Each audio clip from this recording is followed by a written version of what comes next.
इकाई 2 ईदगाह। बाल दोस्तों, सुप्रभात। सुप्रभात टीचर। बाल दोस्तों, आपको कहानियां सुनना पसंद है? हाँ टीचर, हमें कहानियां सुनना बहुत पसंद है। टीचर, मेरे घर पर दादी मुझे रोज एक कहानी सुनाती है।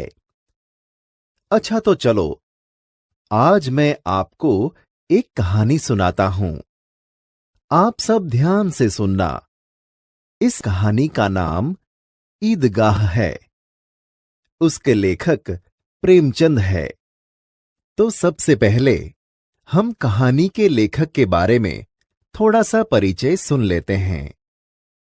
बाल दोस्तों, ईदगाह कहानी के लेखक का नाम प्रेमचंद है। प्रेमचंद का जन्म 1880 में वाराणसी, उत्तर प्रदेश के पास लम्ही नामक गांव में हुआ था। उनका बचपन का नाम धनपत राय था। शुरुआत में वे नवाब राय उपनाम से उर्दू में लिखते थे। बाद में प्रेमचंद नाम से हिंदी में लिखने लगे।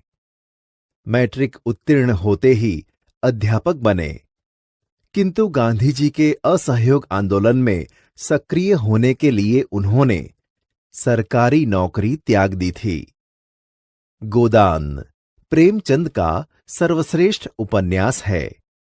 उनकी कहानियां मानसरोवर भाग 1 से 8 में संकलित हैं। साहित्य में प्रगतिवाद चेतना को उजागर करने के लिए जागरण तथा हंस पत्रिकाओं का संपादन किया था। ईदगाह प्रेमचंद की अमर कहानी है। कहानी में एक बालक अपने दोस्तों के साथ ईदगाह जाता है। वह बालक अपनी इच्छाओं का दमन करता है। इस कहानी में प्रेम और उपयोगी चीज खरीदने की विवेकपूर्ण बुद्धिमत्ता प्रकट की है। तो चलो बाल दोस्तों, हम यह कहानी सुनते हैं और समझते हैं। रमजान के पूरे 30 रोजों के बाद आज ईद आई है। कितना मनोहर, कितना सुहावना प्रभात है। आज का सूर्य देखो, कितना प्यारा, कितना शीतल है। मानो संसार को ईद की बधाई दे रहा है। गांव में कितनी हलचल है।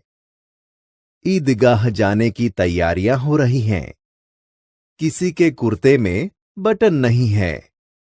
पड़ोस के घर में सुई धागा लेने दौड़ा जा रहा है। किसी के जूते कड़े हो गए हैं। उनमें तेल डालने के लिए तेली के पास भागा जाता है। जल्दी जल्दी बैलों को सानी पानी दे दें। ईदगाह से लौटते लौटते दोपहर हो जाएगी। 3 कोस का पैदल रास्ता, फिर सैकड़ों आदमियों से मिलना भेंटना। दोपहर के पहले लौटना असंभव है। लड़के सबसे ज्यादा प्रसन्न हैं। किसी ने 1 रोजा रखा है, वह भी दोपहर तक। किसी ने वह भी नहीं। लेकिन ईदगाह जाने की खुशी उनके हिस्से की चीज है। रोजे बड़े बढ़ों के लिए होंगे, इनके लिए तो ईद है। रोज ईद का नाम रटते थे। आज वह आ गई। अब जल्दी पड़ी है कि लोग ईदगाह क्यों नहीं चलते। उनकी अपनी जेबों में तो कुबेर का धन भरा हुआ है। बार बार जेब में से अपना खजाना निकालकर गिनते हैं और खुश होकर फिर रख देते हैं। महमूद गिनता है, 1, 2, 10, 12। उसके पास 12 पैसे हैं। मोहसिन के पास 1, 2, 8, 9, 15 15 पैसे हैं। इन्हीं अनगिनत पैसों से अनगिनत चीजें लाएंगे। खिलौना, मिठाइयां, गेंद और जाने क्या क्या। और सबसे ज्यादा प्रसन्न है हामिद, गरीब सूरत, दुबला पतला लड़का, जिसका बाप गत वर्ष हैजे की भेंट हो गया। फिर एक दिन मां भी मर गई। अब हामिद अपनी बूढ़ी दादी अमीना की गोद में है और उतना ही प्रसन्न है। हामिद के पांव में जूते नहीं हैं, सिर पर एक पुरानी टोपी है जिसका गोटा काला पड़ गया है, फिर भी प्रसन्न है। अभागिन अमीना अपनी कोठरी में बैठी रो रही है। आज ईद का दिन और उसके घर में दाना नहीं। इस अंधकार और निराशा में वह डूबी जा रही है। किसने बुलाया था इस निगोड़ी ईद को? अमीना का दिल कचोट रहा है। गांव में बच्चे अपने अपने माँ बाप के साथ जा रहे हैं। हामिद का बाप अमीना के सिवाय और कौन है? उसे कैसे अकेले जाने दे? उस भीड़ भाड़ में बच्चा कहीं खो गया तो क्या होगा? नहीं, अमीना उसे यों न जाने देगी। नन्ही सी जान 3 कोस चलेगा कैसे? पैरों में छाले पड़ जाएंगे। जूते भी तो नहीं है। कुल 2 आने पैसे बच रहे हैं। 3 पैसे हामिद की जेब में, 5 अमीना के बटुए में। यही तो बिसात है और ईद का त्योहार। अल्लाह ही बेड़ा पार लगाए। हामिद भीतर जाकर दादी से कहता है, तुम डरना नहीं अम्मा, मैं सबसे पहले आऊंगा। गांव से मेला चला और बच्चों के साथ हामिद भी जा रहा था। कभी दौड़कर आगे निकल जाता, फिर किसी पेड़ के नीचे खड़े होकर साथ वालों का इंतजार करता। हामिद के पैरों में तो जैसे पर लग गए हैं। वह कभी थक सकता था? बड़ी बड़ी इमारतें आने लगीं। यह अदालत है। यह कॉलेज है। यह कलाघर है। आगे चलें। हलवाइयों की दुकानें शुरू हुईं। आज खूब सजी हुई थीं। इतनी मिठाइयां कौन खाता है? देखो ना, एक एक दुकान पर मनो होंगी। सहसा ईदगाह नजर आई। इमली के घने वृक्षों की छाया है। नीचे पक्का फर्श है। उस पर जाजिम बिछी हुई है। रोजेदारों की पंक्तियां एक के पीछे एक न जाने कहां तक चली गई हैं। यहां कोई धन और पद नहीं दिखता। इन ग्रामीणों ने भी वह किया और पिछली पंक्ति में खड़े हो गए। कितना सुंदर संचालन है, कितनी सुंदर व्यवस्था। हजारों सिर एक साथ सजदे में झुक जाते हैं, फिर सब एक साथ खड़े हो जाते हैं। मानव भातृत्व का एक सूत्र समस्त आत्माओं को एक कड़ी में पिरोए हुए हैं। नमाज खत्म हो गई। लोग आपस में गले मिल रहे हैं। अब मिठाइयां और खिलौनों की दुकानों पर धावा होता है। ग्रामीणों का यह दल इस विषय में बालकों से कम उत्साही नहीं है। यह देखो, हिंडोला है। 1 पैसा देकर चढ़ जाओ। कभी आसमान पर जाते हुए मालूम होता है, कभी जमीन पर गिरते हुए। यह चरखी है। लकड़ों के हाथी, घोड़े और ऊंट छड़ों से लटके हुए हैं। 1 पैसा देकर बैठ जाओ और 25 चक्करों का मजा लो। महमूद, मोहसिन, नूरे और सम्मी इन घोड़ों पर बैठते हैं। हामिद दूर खड़ा है। 3 पैसे तो उसके पास है। अपने कोष का 1/3 जरा सा चक्कर खाने के लिए नहीं दे सकता। सब चरखियों से उतरते हैं, खिलौने लेंगे। इधर दुकानों की कतार लगी हुई हैं, तरह तरह के खिलौने हैं। सिपाही और गुजरिया, राजा और वकील, भिश्ती और धोबिन। वाह, लगता है अब बोलना ही चाहते हैं। महमूद सिपाही लेता है, खाकी वर्दी और लाल पगड़ी वाला। कंधे पर बंदूक रखे हुए मालूम होता है अभी कवायद किए आ रहा है। मोहसिन को भिश्ती पसंद आया। कमर झुकी हुई, ऊपर मशक रखे हुए हैं। मशक का मुंह एक हाथ से पकड़े हुए हैं। कितना प्रसन्न है, शायद कोई गीत गा रहा है। बस मशक से पानी उड़ेलना ही चाहता है। नूरे को वकील से प्रेम है। काला चोगा, नीचे सफेद अचकन, अचकन के सामने की जेब में घड़ी, सुनहरी जंजीर, एक हाथ में कानून का पोथा लिए हुए। मालूम होता है अभी किसी अदालत से जिरह या बहस किए चले आ रहे हैं। ये सब 2-2 पैसों के खिलौने हैं। हामिद के पास कुल 3 पैसे हैं। इतने महंगे खिलौने कैसे ले? खिलौना कहीं हाथ से छूट पड़े तो चूर चूर हो जाए। जरा पानी पड़े तो सारा रंग धुल जाए। ऐसे खिलौने किस काम के? उन्हें लेकर वह क्या करेगा? खिलौनों के बाद मिठाइयां आती हैं।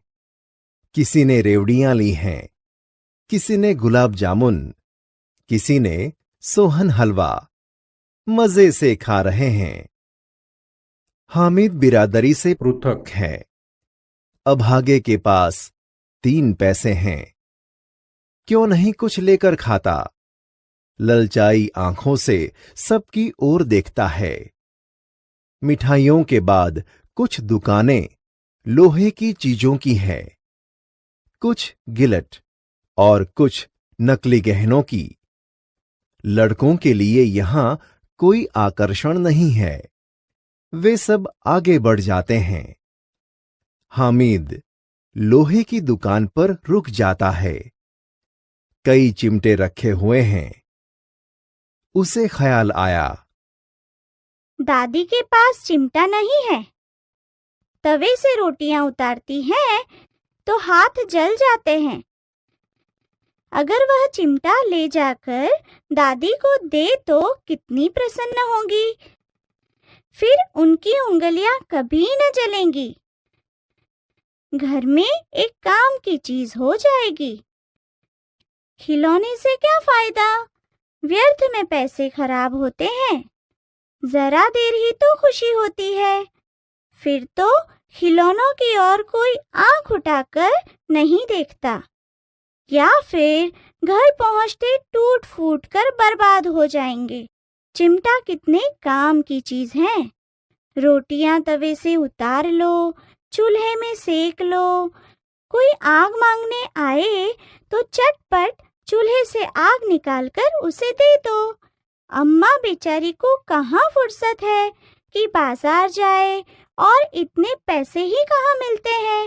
रोज हाथ जला लेती है। हामिद के साथी आगे बढ़ गए हैं। सबील पर सब शरबत पी रहे हैं। देखो, सब कितने लालची हैं। इतनी मिठाइयाँ ली, मुझे किसी ने एक भी न दी। उस पर कहते हैं मेरे साथ चलो, मेरा यह काम करो, मेरा वह काम करो। अब अगर किसी ने कोई काम करने को कहा तो पूछूंगा, खाएं मिठाइयाँ? आपका मुंह सड़ेगा, फोड़े फुंसियाँ निकलेगी, आप ही जबान चटोरी हो जाएगी। तब घर से पैसा चुराएंगे और मार खाएंगे। अम्मा चिमटा देखकर मेरे हाथ से लेंगी और कहेंगी,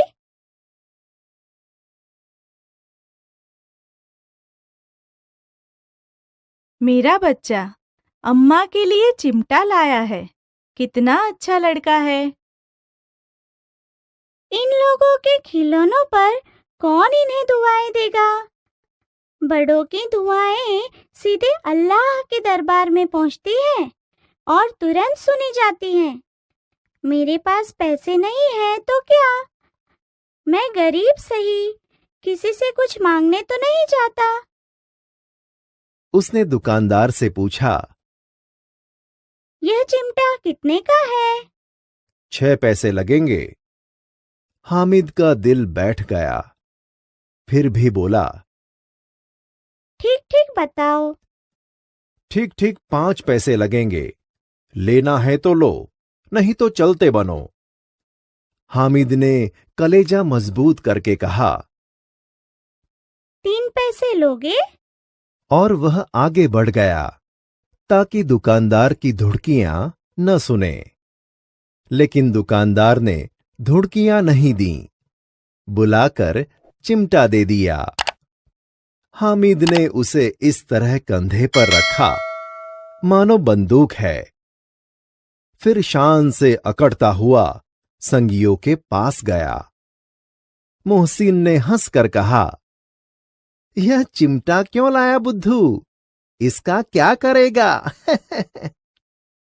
हामिद ने चिमटे को जमीन पर पटक कर कहा, जरा अपना भिस्ती तो जमीन पर गिराओ, सारी पसलियां चूर चूर हो जाए बच्चों की। महमूद बोला, तो यह चिमटा कोई खिलौना है? हामिद ने कहा, खिलौना क्यों नहीं है? अभी कंधे पर रखा बंदूक हो गई, हाथ में ले लिया फकीरों का चिमटा हो गया।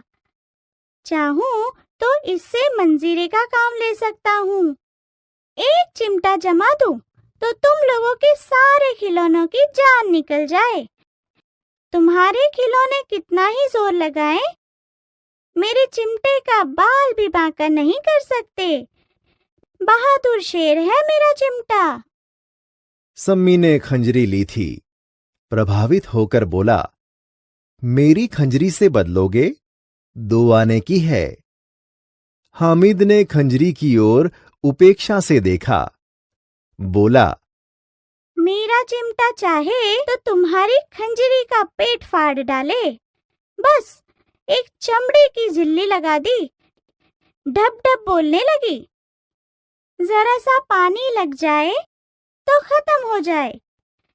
मेरा बहादुर चिमटा आग में, पानी में, आंधी में, तूफान में बराबर डटा रहेगा।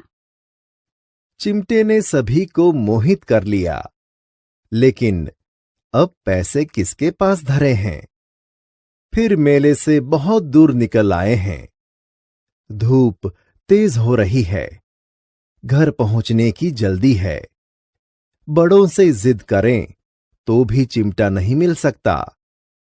हामिद है बड़ा चालाक, इसीलिए उसने अपने पैसे बचा रखे थे। औरों ने 3-3, 4-4 आने पैसे खर्च किए, पर कोई काम की चीज न ले सकें। हामिद ने 3 पैसों में रंग जमा लिया। सच ही तो है, खिलौनों का क्या भरोसा, टूट फूट जाएंगे। हामिद का चिमटा बना रहेगा बरसों। मोहसिन ने कहा, जरा अपना चिमटा दो, हम भी देखें। तुम हमारा भिश्ती लेकर देखो। महमूद और नूरे ने भी अपने अपने खिलौने पेश किए। हामिद को इन शर्तों को मानने में कोई आपत्ति न थी। चिमटा बारी बारी से सबके हाथ में गया और उनके खिलौने बारी बारी से हामिद के हाथ में आए। कितने खूबसूरत खिलौने थे। रास्ते में महमूद को भूख लगी। उसके बाप ने केले खाने को दिए। महमूद ने केवल हामिद को अपना साथी बनाया। उसके अन्य मित्र मुंह ताकते रह गए। यह उस चिमटे का प्रभाव था। 11 बजे सारे गांव में हलचल मच गई। मेले वाले लौट आए। मोहसिन की छोटी बहन ने दौड़कर भिश्ती उसके हाथ से छीन लिया और मारे खुशी के उछली तो मियां भिश्ती नीचे आ रहे और सुरलोक सिधारे।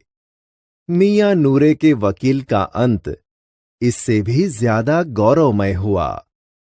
वकील जमीन पर ताक कर बैठ नहीं सकते, उनकी मर्यादा का विचार तो करना ही होगा। दीवार में 2 खटियां गाड़ी गईं। उन पर लकड़ी का एक पटरा रखा गया।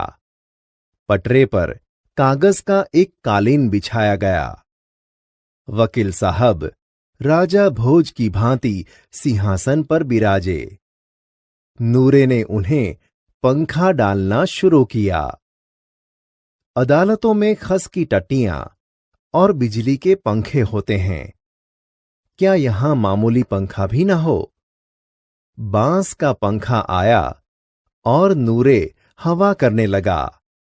मालूम नहीं पंखे की हवा से या पंखे की चोट से वकील साहब स्वर्गलोक से मृत्युलोक में आ रहे और उनका माटी का चोला माटी में मिल गया। फिर बड़े जोर शोर से मातम हुआ और वकील साहब की अस्थियां घरे पर डाल दी गईं। अब मियां हामिद का हाल सुनिए। अमीना उसकी आवाज सुनते ही दौड़ी और उसको गोद में उठाकर प्यार करने लगी। सहसा उसके हाथ में चिमटा देखकर वह चौंकी। बोली, यह चिमटा कहाँ से लाया? मैंने मोल लिया है। कितने पैसे में? 3 पैसे दिए। अमीना ने छाती पीट ली। यह कैसा बेसमझ लड़का है कि दोपहर हुआ कुछ खाया न पिया, लाया क्या? चिमटा? सारे मेले में तुझे और कोई चीज न मिली जो यह लोहे का चिमटा उठा लाया? हामिद ने अपराधी भाव से कहा, तुम्हारी उंगलियां तवे से जल जाती थी, इसीलिए मैंने लिया। बुढ़िया का क्रोध तुरंत स्नेह में बदल गया। बच्चे में कितना त्याग, कितना सद्भाव और कितना विवेक है। दूसरों को खिलौने लेते और मिठाई खाते देखकर इसका मन कितना ललचाया होगा। इतना जब्त इससे हुआ कैसे? अमीना का मन गदगद हो गया। वह रोने लगी। दामन फैलाकर हामिद को दुआएं देती जाती थीं और उसकी आंखों से आंसू की बड़ी बड़ी बूंदें गिरती जाती थीं। बाल दोस्तों, कैसी लगी कहानी? टीचर, हमें कहानी बहुत अच्छी लगी। बाल दोस्तों, इस कहानी में एक गरीब बालक हामिद की प्रतिभा, उसके त्याग और उसकी व्यावहारिक बुद्धि का सुंदर रूप और साधारण आदमी के सुख दुख का गहरा अनुभव हमें इस कहानी के जरिए मालूम पड़ता है।